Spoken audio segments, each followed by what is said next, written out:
नमस्कार दोस्तों, स्वागत है आप सभी का राजस्थान 360 चैनल पर। अगर आप लोगों ने चैनल को सब्सक्राइब नहीं किया तो चैनल को सब्सक्राइब जरूर कर लें। ये चैनल आपके राजस्थान में जितने भी एग्जाम्स होते हैं उन सभी के लिए डेडिकेटेड है। तो चलिए स्टार्ट करते हैं। स्टार्ट करने से पहले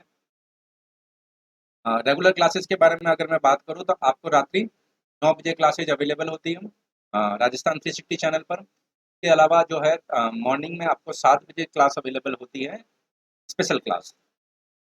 अनअकैडमी से प्लस सब्सक्रिप्शन से जुड़ने के लिए आपको क्या करना होगा। सबसे पहले प्ले स्टोर में जाकर अनअकैडमी की लर्निंग ऐप को इंस्टॉल करना है, अपने आप को रजिस्टर्ड करना है अपने रजिस्टर्ड मोबाइल नंबर से और अपने गोल को सेलेक्ट करना है। राजस्थान एग्जाम्स की प्रिपरेशन कर रहे हैं, आप आरपीएससी को सेलेक्ट करेंगे। वही आप फ्री स्पेशल क्लासेज को अनलॉक करने के लिए 10VV रेफरल कोड का उपयोग कर सकते हैं। इससे आपको जितनी भी स्पेशल क्लासेज है जो फ्री में अवेलेबल है वो सारी की सारी आपको एक्सेस हो जाएगी। बेनिफिट्स क्या होते हैं अगर आप जुड़ते हैं तो? रेगुलर लाइव क्लासेज अवेलेबल है। उन लाइव क्लासेज में अपने डाउट्स जो है आप एजुकेटर के साथ में क्लियर कर सकते हैं। पोल्स में पार्टिसिपेट करके अपने आंसर्स को दे सकते हैं। सारे के सारे कोर्सेज जो अवेलेबल है वो स्ट्रक्चर्ड कोर्स है, मतलब कि कंप्लीट सिलेबस अनअकैडमी की टीम के द्वारा आपको यहाँ पर करवाए।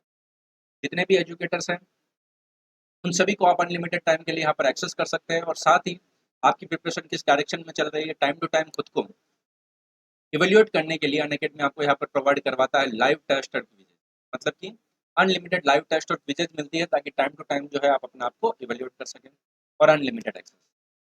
प्लस और फ्री कोर्स की अगर हम यहाँ पर बात करें तो प्लस कोर्स में जहाँ आपको complete syllabus, unlimited practice test, unlimited PDF notes और रेगुलर डाउट क्लियरिंग सेशंस मिलते हैं, वही आपको ये सारी चीज़ें फ्री में अवेलेबल नहीं हो पाती हैं।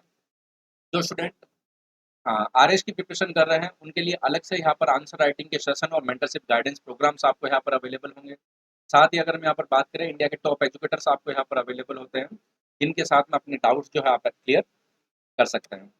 और जितने भी यहाँ पर जुड़े हैं आप सभी का स्वागत है। जो सब्सक्रिप्शन नहीं ले सकते हैं उनके लिए अनअकैडमी यहाँ पर प्रोवाइड करवाता है शाम को, हर संडे के शाम को 4 बजे स्कॉलरशिप टेस्ट। उसमें आपको यहाँ पर स्कॉलरशिप अवेलेबल होती है। स्कॉलरशिप टेस्ट का शेड्यूल आप यहाँ पर देख सकते हैं, किस दिन किसका जो है एग्जाम है इस सब्जेक्ट का। और यही आप जो है 24 महीने का सब्सक्रिप्शन परचेज करते हैं तो आपको 3 महीने का सब्सक्रिप्शन, मतलब कि 27 महीने तक उसकी वैलिडिटी आपको अवेलेबल है। टेस्ट सीरीज है, आप इनको ज्वाइन कर सकते हैं। कुछ न्यू बैच कोर्सेज चल रहे हैं, ऑन वन बैच, उनमें आप जो है रजिस्टर्ड हो सकते हैं, अपने आरएस की प्रिपरेशन को कर सकते हैं। पटवारी के लिए भी यहाँ पर आपको रिवीजन कोर्स अवेलेबल है। और जो स्टूडेंट यूपी, एमपी, बिहार व राजस्थान इनकी प्रिपरेशन को एक साथ में करना चाहते हैं, वह 10B कोड के साथ में 1130 रुपये प्रति माह में इस कोर्स को ज्वाइन कर सकते हैं। और जो स्टूडेंट राजस्थान के एग्जाम की प्रिपरेशन करना चाह रहे हैं, वो कर रहे हैं, तो वह एक ही सब्सक्रिप्शन से सारे के सारे एग्जाम्स का जो है एक्सेस यहाँ पर कर सकते हैं। तो 1 साल की फीस की अगर हम यहाँ पर बात करें तो वो 7,000 रुपये का है और 2 साल की फीस जो है 8,400। उसमें भी अगर आप रेफरल कोड B10VV का इस्तेमाल करेंगे आप, तो आपको यहाँ पर 10% जो है और डिस्काउंट अवेलेबल हो जाएगा। और 7,000 रुपये का जो कोर्स है वो हमारा 6,300 का, और 8,400 रुपये का जो कोर्स है वो आपका 7,560 रुपये में अवेलेबल हो जाएगा। 10BB रेफरल कोड के साथ में आप आसान किस्तों में कोर्स को ज्वाइन कर सकते हैं। पहला प्रश्न जो है हमारा, निम्नलिखित में से कौन सा शहर नील नदी नदी के किनारे बसा हुआ है? तो इनमें से वे कौन सा शहर है जो नील नदी के किनारे बसा हुआ है? नैरोबी, अदिस अबाबा, खार्तूम और किन्शासा।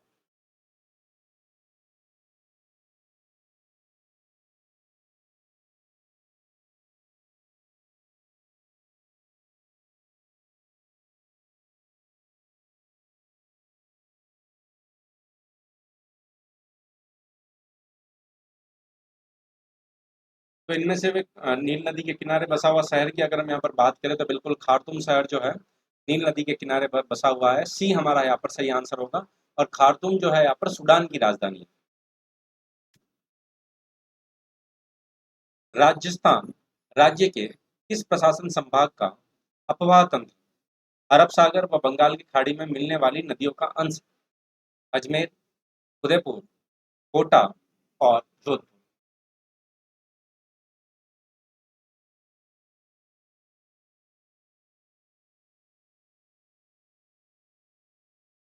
राजस्थान के किस प्रशासन संभाग का अपवाह तंत्र अरब सागर व बंगाल की खाड़ी में मिलने वाली नदियों का अंश है?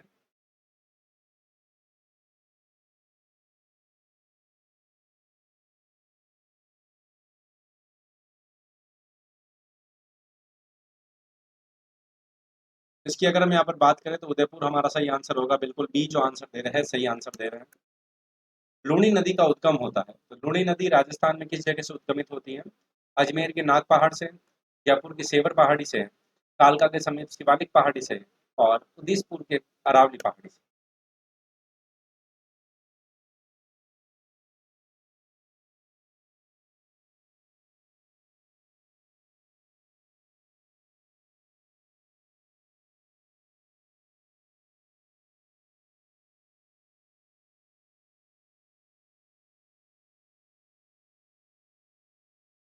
लूणी नदी का उद्गम कहाँ से होता है, ये आप लोगों को बताना है।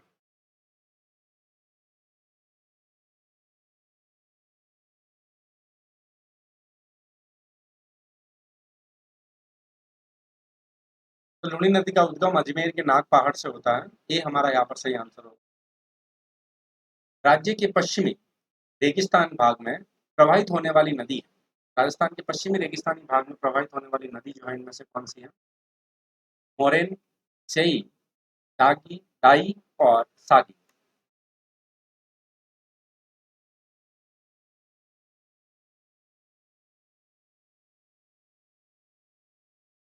और जितने भी आप यहाँ पर जुड़े हैं आप सभी का स्वागत है।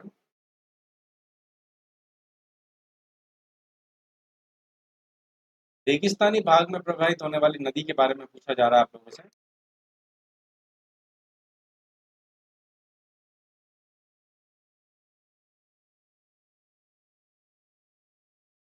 रेगिस्तानी भाग में जो है यहाँ पर, तो यहाँ पर सागी होगा, न कि दाई। राज्य में सर्वाधिक मिट्टी का अवनलिका अपरदन किस नदी के परिणाम स्वरूप होता है? मिट्टी का सर्वाधिक अवनलिका अपर जो है यहाँ पर इनमें से कौन सी नदी के द्वारा होता है? लूनी नदी, चंबल नदी, बनास नदी और माही नदी।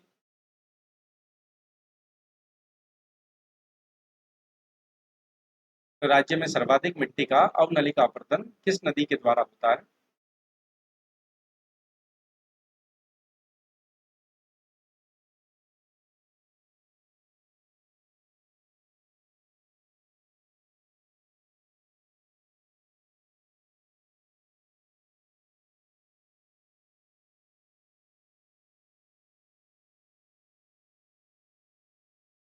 तो सर्वाधिक मिट्टी का अपरदन की अगर हम यहाँ पर बात करें तो बिल्कुल यहाँ पर बी जिन्होंने भी आंसर दिया है, चंबल नदी के द्वारा होता है, सही आंसर दे रहे हैं। राजस्थान के माउंट आबू को पारिस्थितिकी संवेदनशील क्षेत्र कब घोषित किया गया? इनमें से वे कौन सा सन है जब राजस्थान के माउंट आबू को पारिस्थितिकी संवेदनशील क्षेत्र घोषित किया जाता है? 2005, 2011, 1980 और 2008।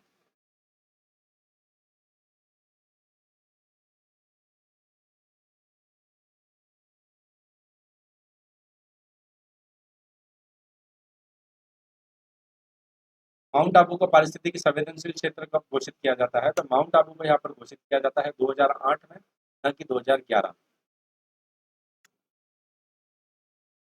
तेंदुपत्ते का राष्ट्रीयकरण कौन से वर्ष में किया गया? कौन सा सन है जब तेंदुपत्ते का जो है यहाँ पर राष्ट्रीयकरण किया गया?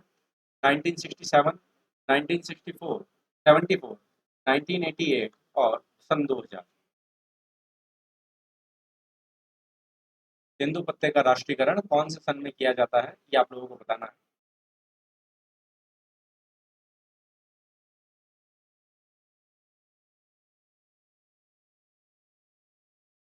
तो तेंदुपत्ते का राष्ट्रीयकरण की अगर हम यहाँ पर बात करें तो बी बिल्कुल यहाँ पर 1974 जो आंसर दे रहे हैं, सही आंसर दे रहे हैं। सागवान मुख्यतः राजस्थान के किस जिले में सर्वाधिक है? यहाँ पर जिलों का वो कौन सा युग्म है जहाँ पर सर्वाधिक होता है? डूंगरपुर व उदयपुर, चित्तौड़गढ़ व उदयपुर, बांसवाड़ा व झालावाड़, सिरोही व उदयपुर।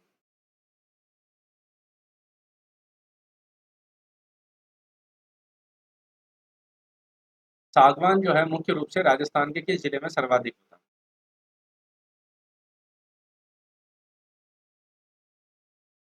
सागवान की अगर हम यहाँ पर बात करें बिल्कुल ए जो आंसर दे रहे हैं आप, डूंगरपुर व उदयपुर, ए इज द राइट आंसर।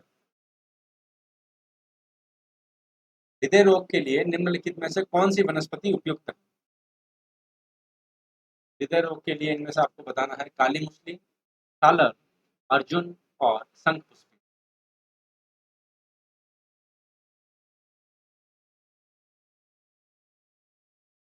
हृदय रोग के लिए कौन सी वनस्पति जो है उपयुक्त है, ये आप लोगों को बताना है।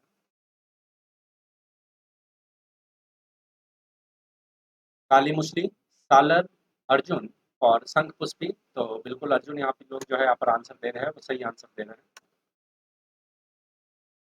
निम्नलिखित में से कौन सा कथन सत्य है? इनमें से वे कौन सा कथन है जो सत्य है? शुष्क सागवान वन राजस्थान के दक्षिणी भाग में पाए जाते हैं। शुष्क उष्णकटिबंधीय वन राज्य के 58.19% क्षेत्रफल पर, मिश्रित पतझड़ वाले वन वन क्षेत्र में जो है यहाँ पर 50 से 80 सेंटीमीटर, और डी जो है उपयुक्त सभी।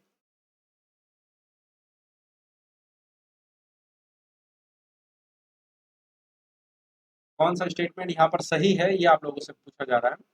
सही की अगर हम यहाँ पर बात करें तो उपयुक्त सभी जो है हमारा यहाँ पर सही होगा। सबसे कम वन क्षेत्र राजस्थान के कौन से जिले में? इनमें से भी राजस्थान का भी कौन सा जिला है जहाँ पर सबसे कम वन क्षेत्र हमको मिलता है? जैसलमेर, बीकानेर, चूरू और झुंझुनू।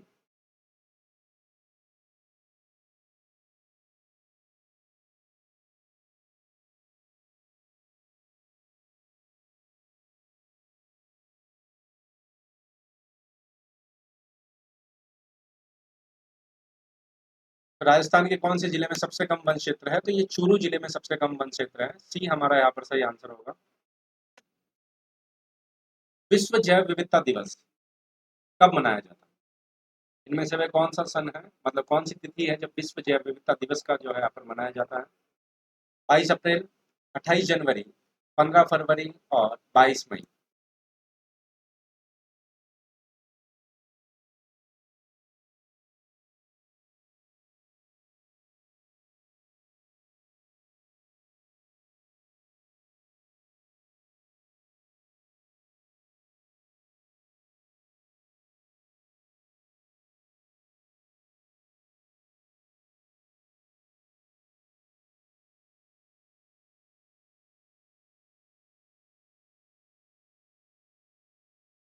विश्व जैव विविधता दिवस जो है कब मनाया जाता है? बिल्कुल 22 मई को मनाया जाता है।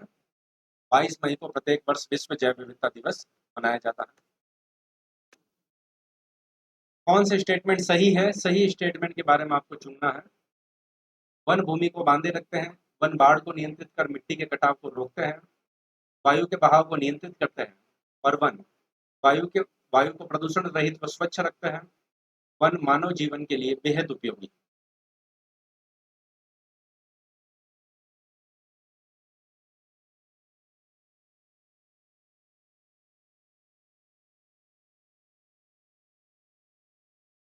तो इनमें से कौन सा स्टेटमेंट सही है? सही स्टेटमेंट के बारे में अगर हम यहाँ पर बात करें तो सारे के सारे स्टेटमेंट बिल्कुल यहाँ पर सही है। हाँ, 4 नंबर जो आंसर दे रहे हैं वो हमारा सही आंसर दे रहे हैं। राजस्थान सरकार द्वारा पहली वन नीति का अनुमोदन। तो पहली वन नीति का अनुमोदन जो है इनमें से कौन से कब किया जाता है?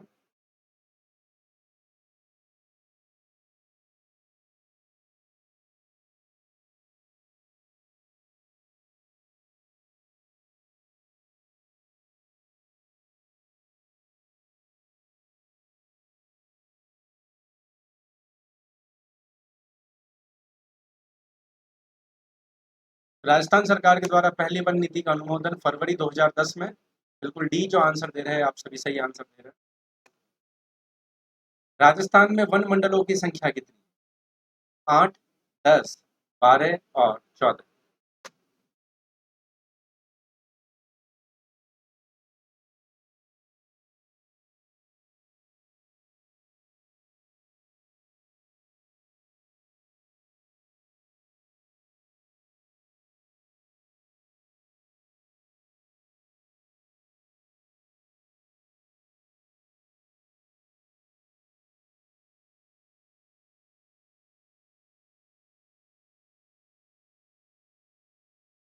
तो वन मंडलों की संख्या के बारे में अगर हम बात करें तो बिल्कुल कि आप जो आंसर दे रहे हैं यहाँ पर 12 होगा। 12 हमारा यहाँ पर सही आंसर होगा, वन मंडलों की संख्या। बबूल के वृक्ष किस प्रकार के वन में मिलते हैं? तो इनमें से किस प्रकार के वनों में हमको बबूल के वृक्ष मिलते हैं? मानसूनी वन, विश्वतीय वन, कैगा वन और मरुस्थलीय वन।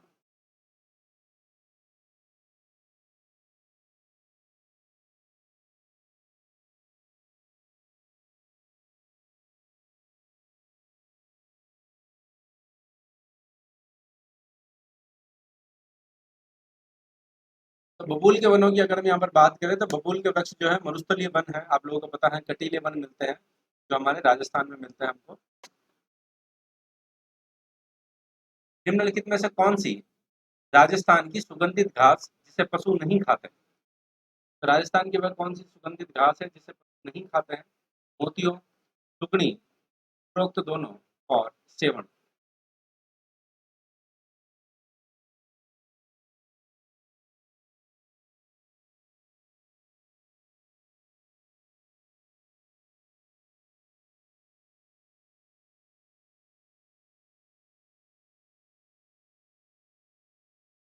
सुगंधित घास जो है यहाँ पर दोनों है उपरोक्त। खस व पामरोजा निम्नलिखित में से किस जगह पर मिलता है? तो इनमें से वे कौन से क्षेत्र है जहाँ पर खस व पामरोजा हमको मिलते हैं?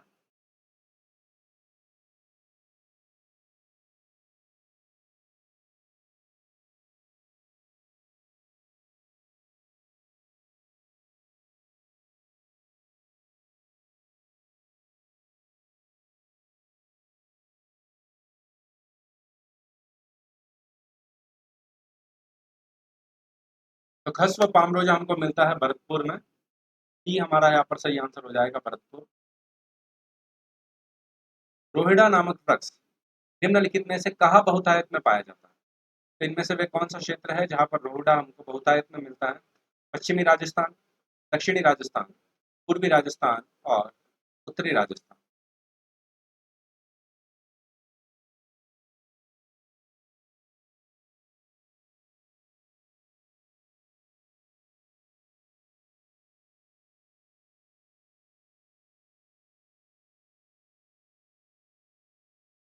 तो यहाँ पर अगर हम बात करें तो पश्चिमी राजस्थान में हमको रोहिड़ा जो है बहुतायत में मिलता है। किस नदी का उद्गम स्थल उदयनाथ की पहाड़ी है? तो इनमें से वे कौन सी नदी है जिसका उदय स्थल उदयनाथ की पहाड़ी है? रूपारेल, चंबल, गंभीरी और माही।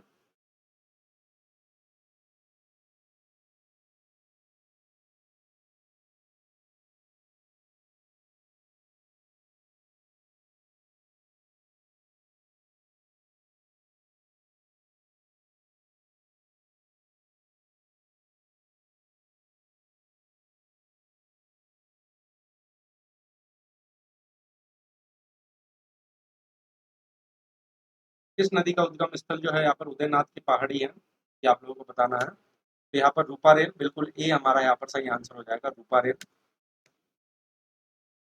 निम्नलिखित में से कौन सी नदी अजमेर जिले में प्रवाहित नहीं होती? इनमें से वे कौन सी नदी है जो अजमेर जिले में प्रवाहित नहीं होती? साबरमती,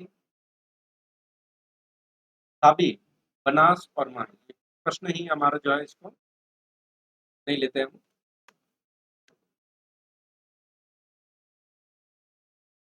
प्राचीन समय में चंद्रावती के नाम से प्रसिद्ध राज्य का भूभाग कौन सा था? चंद्रावती के नाम से प्रसिद्ध राज्य भूभाग कौन सा था यहाँ पर? जो जालोर व बाड़मेर के आसपास का भूभाग, सिरोही आबू का आसपास का भूभाग, उदयपुर राजसमंद व भीलवाड़ा के आसपास का क्षेत्र और डूंगरपुर व बांसवाड़ा का क्षेत्र।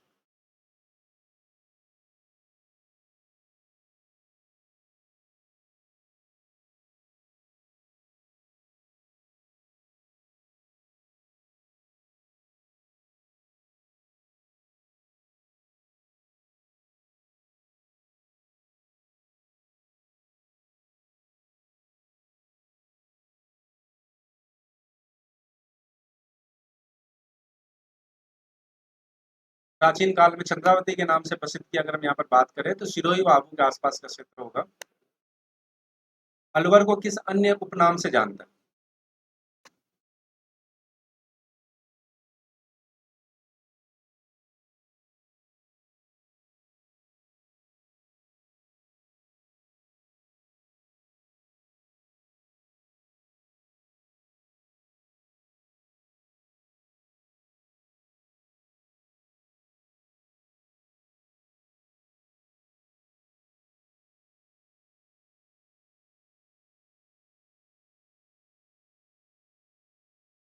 तो अलवर को किस अन्य उपनाम से जानते हैं? तो राजस्थान के सिंह द्वार के नाम से हम जानते हैं अलवर को। डी हमारा यहाँ पर सही आंसर होगा।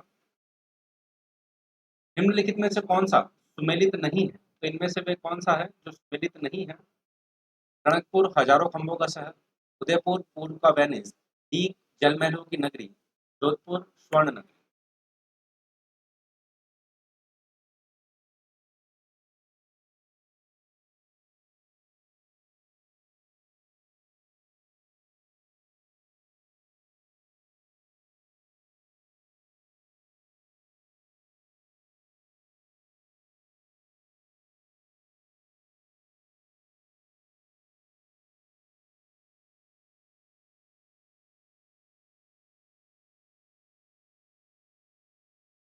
तो यहाँ पर स्वर्ण नगरी जो है जोधपुर नहीं जैसलमेर है। डी जो है हमारा यहाँ पर सही आंसर हो जाएगा। जोधपुर को जो है सूर्य नगरी के नाम से जाना। कौन सा सुमेलित नहीं है ये भी आपको बताना है। बांसवाड़ा सौ द्वीपों का शहर, अजमेर राजस्थान का हृदय, गंगानगर राजस्थान का अन्नागार, चित्तौड़गढ़ राजस्थान का जिब्राल्टर।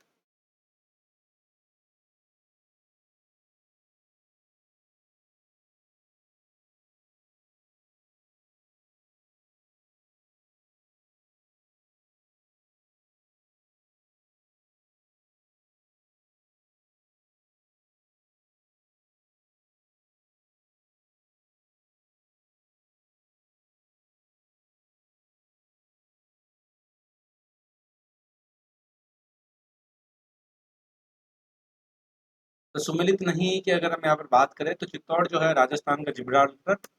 बिल्कुल डी जो है हमारा यहाँ पर सही आंसर होगा। 4 नंबर ऑप्शन जो है सही आंसर होगा। चौहानों ने राज्य के किस क्षेत्र पर शासन किया? इनमें से वे कौन से क्षेत्र है जहां पर चौहानों का शासन रहा है? अजमेर रणथंभौर, कोटा बूंदी, सिरोही जालोर व सिवाना और उपरोक्त सभी।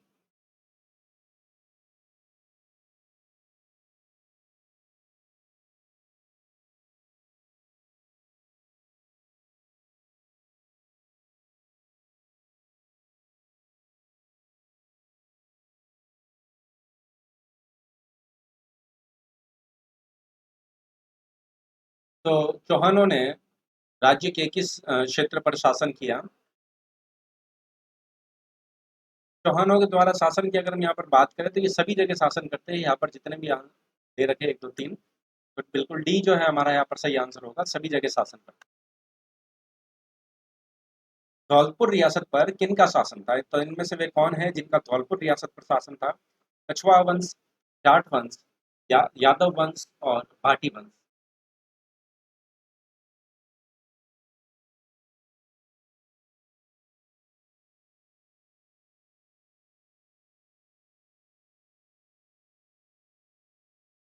धौलपुर रियासत पर किनका शासन था?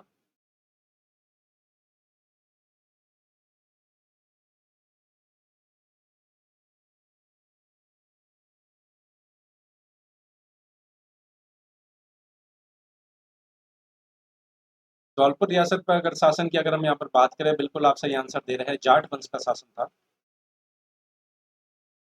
सिसोदिया वंश का शासन निम्नलिखित में से किस रियासत पर था?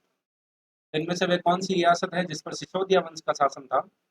प्रतापगढ़, अलवर, झालावाड़ और किशनगढ़।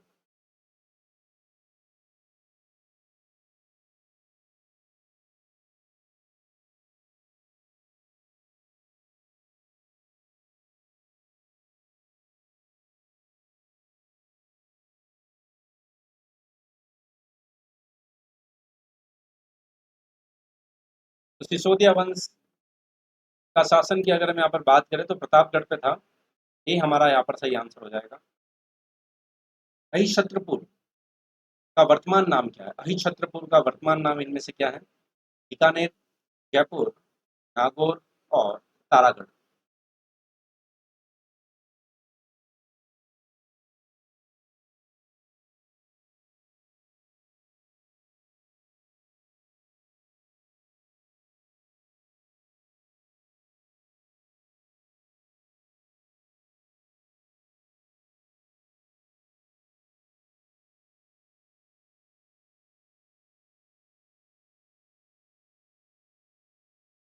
अहिछत्रपुर का वर्तमान नाम जो है अगर हम यहाँ पर बात करें तो वह है नागौर। इस स्थल को राजस्थान के हरिद्वार कहा जाता है। तो इनमें से वे कौन सा स्थल है जिसे हम राजस्थान के हरिद्वार के नाम से जानते हैं? बेणेश्वर, सीता माता, रतकुंडिया और नाथ द्वारा। राजस्थान का हरिद्वार, जिसे हम मेवाड़ के हरिद्वार के नाम से भी जानते हैं।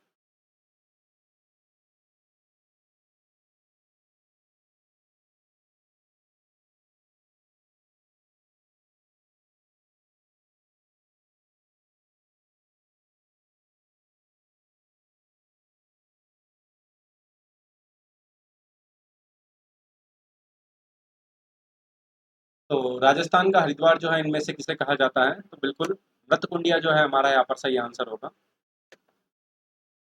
राजस्थान के पहले व एकमात्र राज प्रमुख इनमें से कौन रहे? महाराजा भवानी सिंह, उदयपुर महाराज भोपाल सिंह, उदयपुर महाराणा भीम सिंह और महाराजा सवाई मान सिंह। राजस्थान के पहले और एकमात्र राज प्रमुख इनमें से कौन रहे?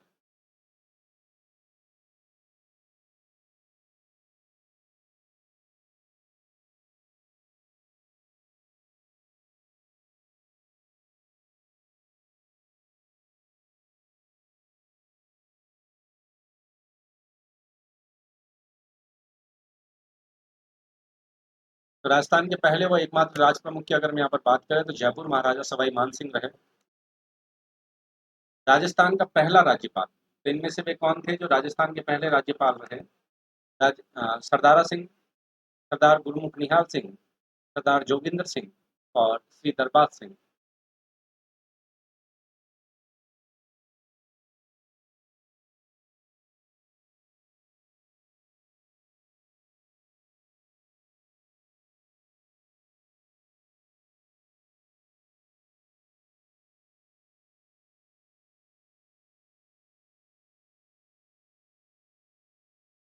राजस्थान का पहला राज्यपाल इनमें से किसे बनाया गया? राजस्थान के पहले राज्यपाल की अगर हम यहाँ पर बात करें तो यहाँ पर बी बिल्कुल आंसर सही दे रहे हैं, गुरुमुख निहाल सिंह। 2 नंबर आंसर जो है हमारा यहाँ पर सही होगा। निम्नलिखित में से कौन सा पाकिस्तानी शहर भारत पाकिस्तान अंतर्राष्ट्रीय सीमा के सर्वाधिक नजदीक? कराची, हैदराबाद, लाहौर और मुल्तान।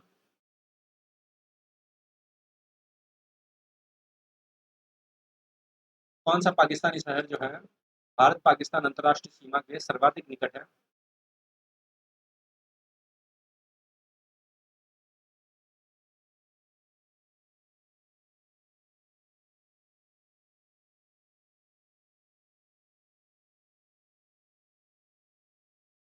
भारत पाकिस्तान सीमा के अत्यधिक नजदीक की अगर हम यहाँ पर बात करें तो बिल्कुल आप सभी जो है यहाँ पर लाहौर आंसर जो दे रहे हैं, सही आंसर दे रहे हैं।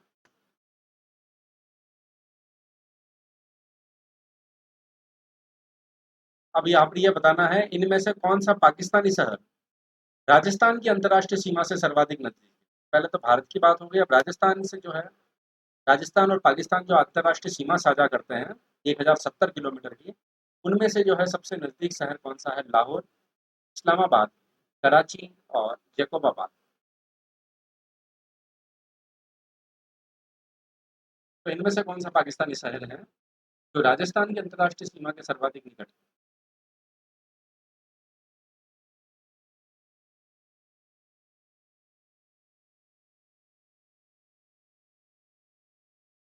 तो राजस्थान की अंतर्राष्ट्रीय सीमा के सर्वाधिक नजदीक की अगर हम यहाँ पर बात करें तो ये आपका होगा जैकोबाबाद।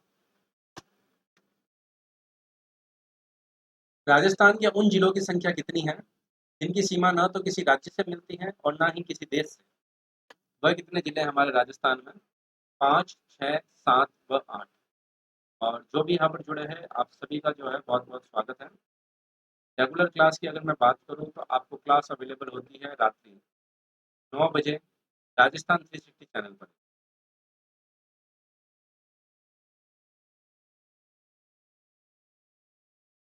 राज्य के उन जिलों की संख्या कितनी है जो ना तो अंतर्राष्ट्रीय सीमा बनाते हैं और न ही अन्य राज्य के साथ में सीमा साझा करते हैं?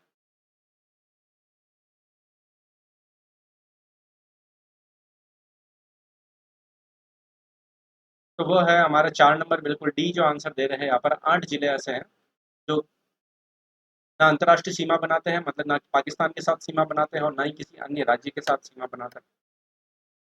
राजस्थान का पूर्व से पश्चिम की ओर विस्तार कितना? तो इनमें से कितने किलोमीटर का विस्तार जो है राजस्थान के पूर्व से पश्चिम की ओर है? 869 किलोमीटर, 826 किलोमीटर, 849 किलोमीटर और 879 किलोमीटर। राजस्थान का पूर्व से पश्चिम की ओर सीमा तक का जो विस्तार जो है वो कितने किलोमीटर का है?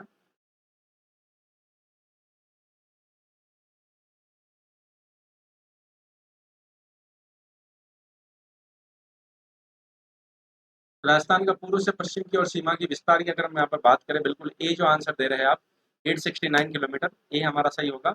और उत्तर से दक्षिण की ओर की अगर हम यहाँ पर बात करें तो 8 to 6, ये हमारा नॉर्थ टू साउथ और ये ईस्ट टू वेस्ट। राजस्थान के सर्वाधिक निकट स्थित बंदरगाह कौन सा? तो इनमें से वे कौन सा बंदरगाह है जो राजस्थान में सर्वाधिक निकट है? तूतीकोरन, कांडला, पारादीप और कोची।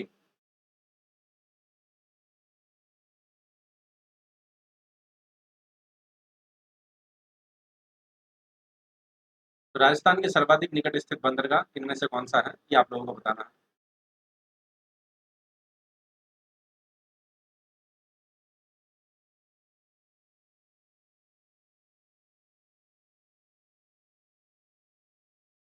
तो राजस्थान का सर्वाधिक निकट स्थित बंदरगाह की अगर हम यहाँ पर बात करें तो वो कांडला बंदरगाह है। 2 नंबर ऑप्शन जो है हमारा यहाँ पर सही आंसर होगा। कांडला बंदरगाह जो है यहाँ पर गुजरात में। राजस्थानी के रेगिस्तानी क्षेत्र प्राक ऐतिहासिक काल के किस भाग के अवशेष? गोंडवाना लैंड, अंगारा लैंड, कैथी सागर और न्यू फाउंडलैंड। राजस्थान के रेगिस्तानी क्षेत्र प्राक ऐतिहासिक काल के किस भाग के अवशेष हैं?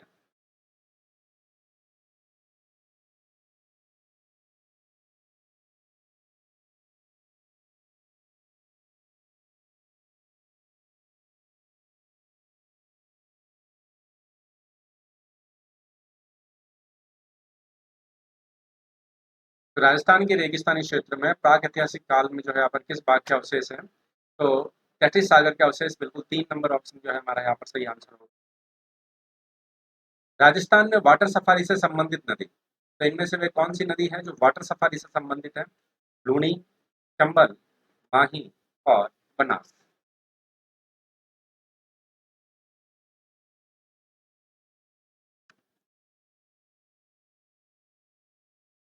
राजस्थान में वाटर सफारी से संबंधित नदी जो है इनमें से कौन सी है?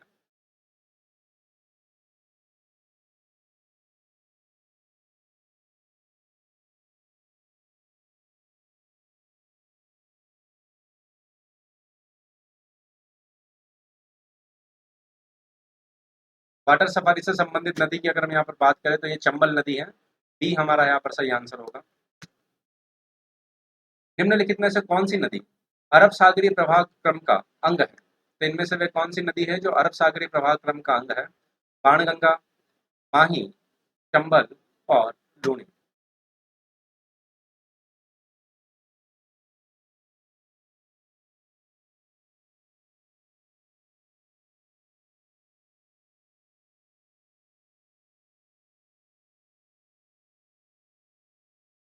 इनमें से वे कौन सी नदी है जो अरब सागरीय प्रवाह क्रम का अंग है?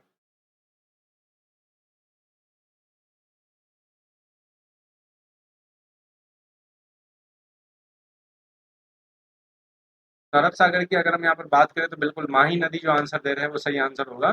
लूनी जो आंसर दे रहे हैं उनको मैं बता दूं, ये कच्छ के रण में विलुप्त हो जाती है, अरब सागर में नहीं मिलती।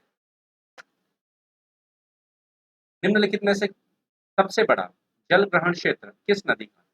तो इनमें से वे कौन सी नदी है जिसका जल ग्रहण क्षेत्र जो है सर्वाधिक है? बनास, लूणी, जाखम और माही।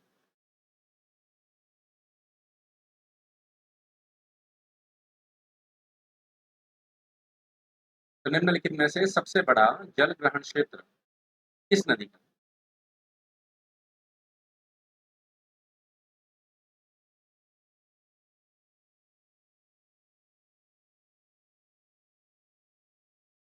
सबसे बड़ा जल ग्रहण क्षेत्र की अगर हम यहाँ पर बात करें तो सबसे बड़ा जल ग्रहण क्षेत्र बिल्कुल यहाँ पर बनास नदी का होगा। ये हमारा यहाँ पर सही आंसर हो जाएगा। बनास नदी का उद्गम स्थल, इनमें से वह कौन सा स्थान है जो बनास नदी का उद्गम स्थल है? बेराट की पहाड़ियाँ, कमनौर की पहाड़ियाँ, गोगुंदा की पहाड़ियाँ और कुंभलगढ़ की पहाड़ियाँ।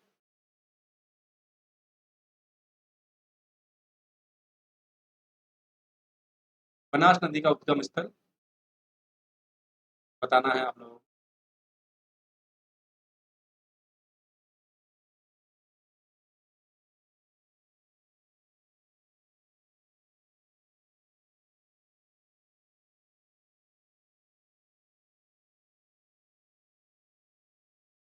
बनास नदी के उद्गम स्थल की अगर मैं यहाँ पर बात करूँ तो बिल्कुल बी आप जो आंसर दे रहे हैं, खमनोर की पहाड़ियाँ, सही आंसर होगा।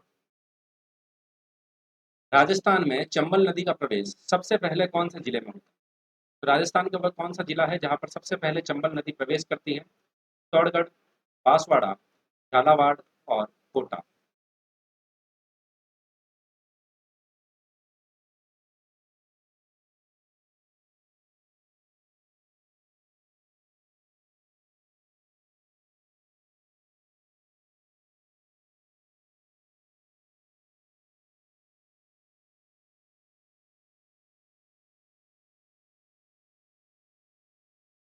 तो राजस्थान में चंबल नदी का प्रवेश इनमें से सबसे पहले किस जिले से होता है?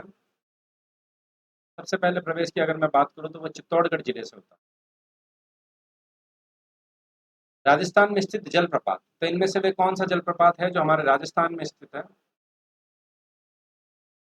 जोग, मैनाल, धुआंधार और शिव समुद्र।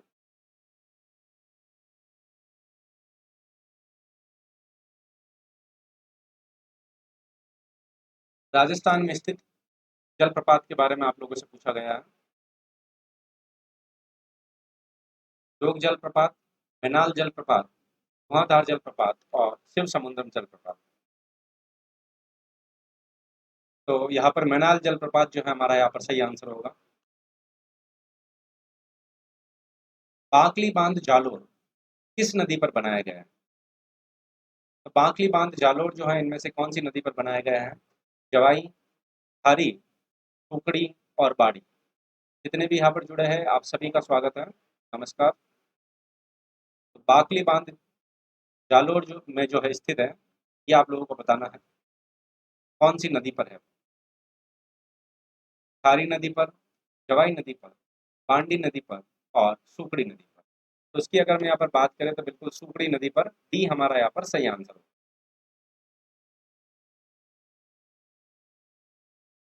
किशोर सागर तालाब किस शहर में स्थित है? तो इनमें से वे कौन सा शहर है जहाँ पर किशोर सागर तालाब है? कोटा, उदयपुर, दीव और भीलवाड़ा। लेक्चर अगर आप लोगों को पसंद आए तो इसको लाइक जरूर कीजिए, आप शेयर जरूर कीजिए और चैनल को सब्सक्राइब नहीं किया तो चैनल को सब्सक्राइब भी कर लीजिए। किशोर सागर तालाब यहाँ पर कौन से शहर में स्थित है? तो किशोर सागर तालाब की अगर हम यहाँ पर बात करें तो बिल्कुल कोटा जो आंसर दे रहे हैं, बिल्कुल सही आंसर दे रहे हैं, कोटा में स्थित है। बांध व संबंधित जिले का कौन सा युग्म असंगत है? तो इनमें से वे कौन सा युग्म है जो असंगत है? पार्वती बांध धौलपुर, कानोता बांध दौसा, उमेश सागर बांध जोधपुर और पांचना बांध करौली।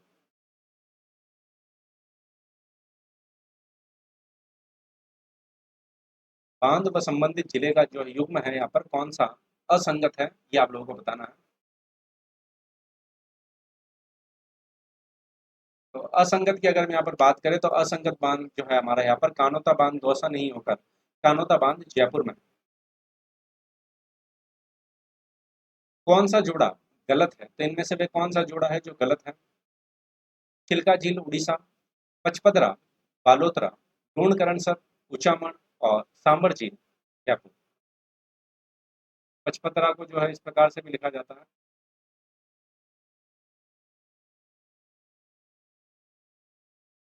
बालोतरा।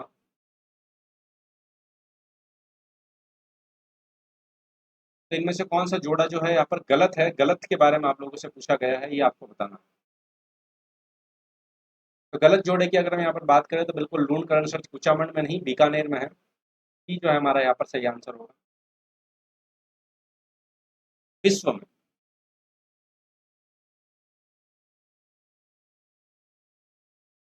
विश्व में दूसरी और एशिया में सबसे बड़े ताजे पानी की कृत्रिम झील कौन सी? मतलब किस जगह पर है, पहले तो सबसे पहले तो आपसे ये बताना है किस जगह पर है। उदयपुर में, जयपुर में, कोटा में और जोधपुर में। किस जगह पर है आप ये भी बता दीजिए आप मुझे कमेंट सेक्शन में। तो कहाँ पर है ये भी बता दीजिए। तो ये उदयपुर में है। अजीत सागर झील, तो इनमें से वे कौन सी जगह है जहाँ पर अजीत सागर झील स्थित है? झुंझुनू, उदयपुर, जोधपुर और बांसवाड़ा।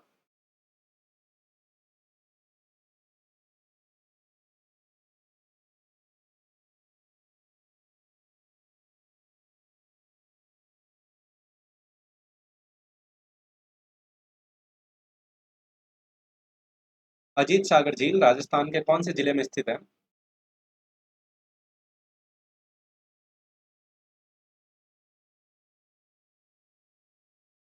तो अजीत सागर की अगर हम बात करें तो बिल्कुल झुंझुनू जो है हमारा यहाँ पर सही आंसर होगा। गैप सागर झील किस जिले में? तो वे कौन सा जिला है जहाँ पर गैप सागर झील है? टोंक, अजमेर, डूंगरपुर और बांसवाड़ा।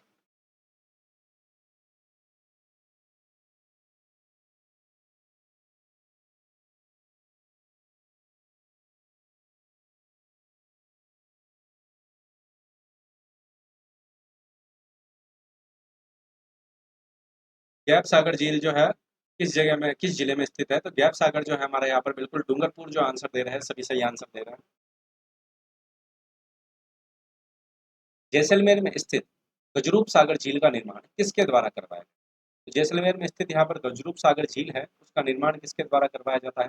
केसरी सिंह, रणजीत सिंह, गज सिंह और रानी रूप कंवर।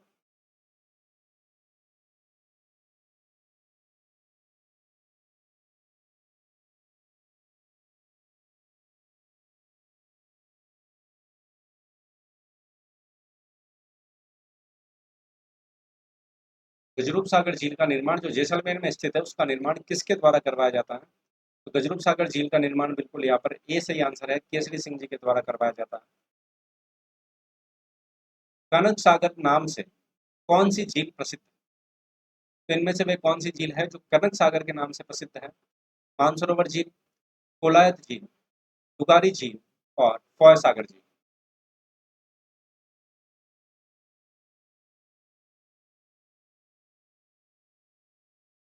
कनक सागर नाम से प्रसिद्ध झील जो है इनमें से कौन सी है ये आप लोगों को बताना है।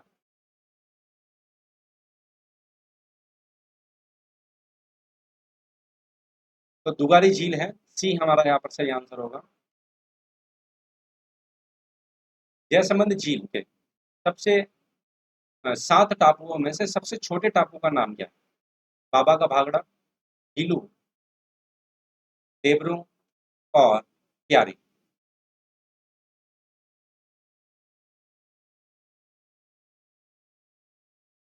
तो जयसमंद झील जो है वहां पर 7 टापू है और 7 टापुओं में सबसे छोटे टापू का क्या नाम है?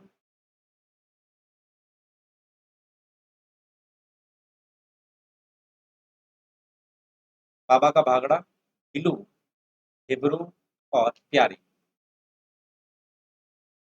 सबसे छोटे टापू का नाम जो है यहाँ पर प्यारी है और सबसे बड़े टापू का नाम जो है यहाँ पर बाबा का भागड़ा। जिगजैग बांध किस जिले में स्थित है? तो इनमें से वह कौन सा जिला है जहाँ पर जिगजैग बांध है? बूंदी, कोटा, झालावाड़ और डूंगरपुर।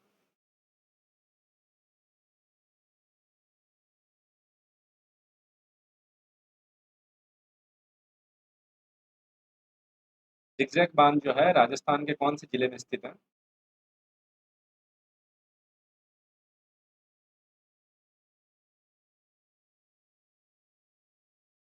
जिगजैग बांध की अगर हम यहाँ पर बात करें तो बूंदी में स्थित है, ये हमारा यहाँ पर सही आंसर होगा, बूंदी। सुमेलित करना है आपको। बांध और उनकी संबंधित जिला जो है कौन सा है? सोम, अम्बा, कमला, अम्बा, अजान, हरिश्चंद्र सागर और जसवंत सागर।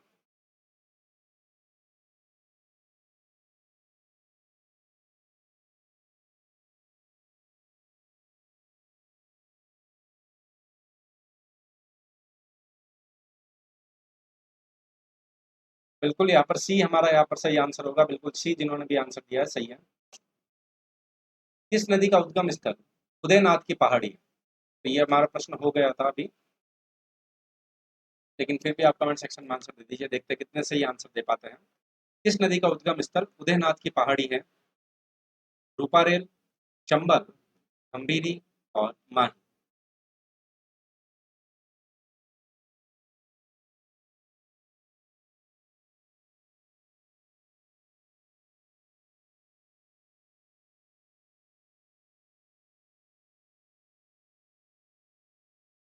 तो उद्गम स्थल यहाँ पर किस नदी का उद्गम स्थल उदयनाथ की पहाड़ी है? तो रूपारेल नदी, ये भी हमने कर लिया था। नेहरू गार्डन किस झील में? फतेह सागर, बालसमंद, पिछोला और नक्की।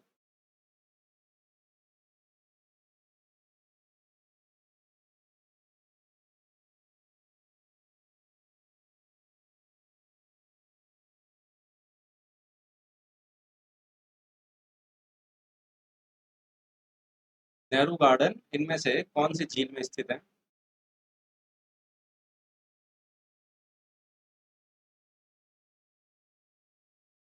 तो नेहरू गार्डन की अगर हम यहाँ पर बात करें तो फतेह सागर झील में स्थित है, ये हमारा यहाँ पर सही आंसर होगा।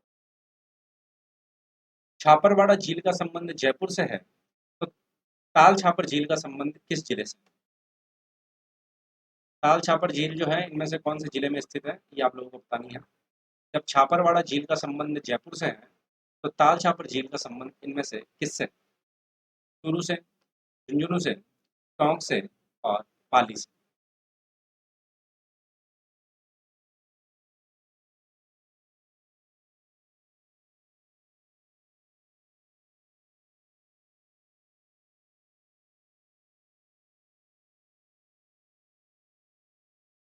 छापरवाड़ा झील का संबंध हमारे यहाँ पर जयपुर से है, तो ताल छापर चूरू से है।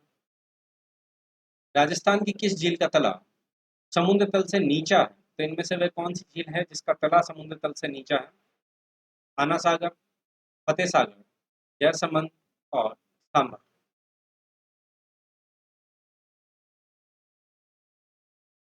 राजस्थान की किस झील का तला समुद्र तल से नीचा है इनमें से, ये आप लोगों को बताना है।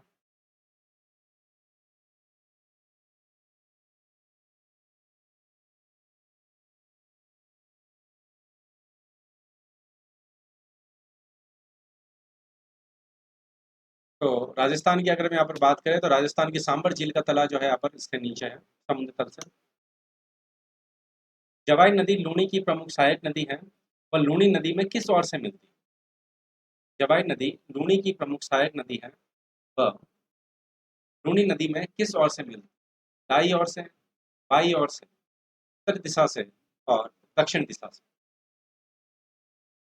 कमेंट सेक्शन में आंसर जरूर दीजिए। लेक्चर पसंद आए इसको लाइक जरूर कीजिए, तो अधिक से अधिक जो है शेयर जरूर कीजिए। राजस्थान के सभी एग्जाम में आपके लिए हेल्पफुल होगा। और चैनल को सब्सक्राइब नहीं किया तो चैनल को सब्सक्राइब भी कर लीजिए।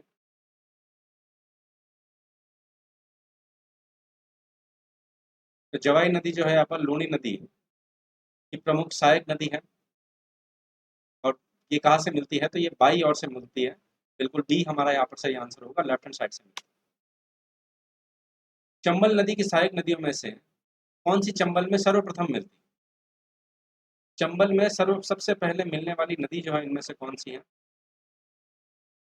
छोटी काली सिंध, परवन, पार्वती और सीन। ये सारी की सारी जो है चंबल की सहायक नदियां हैं।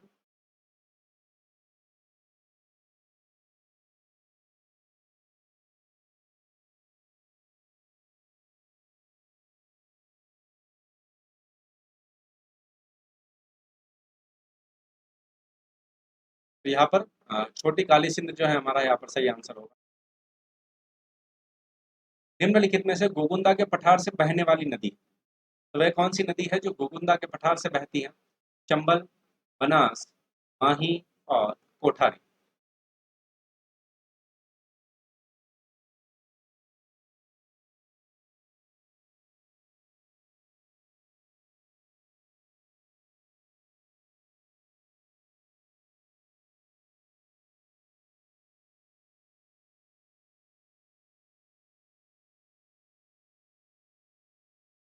गोकुंदा के पठार से बहने वाली नदी की अगर हम यहाँ पर बात करें तो बनास नदी है।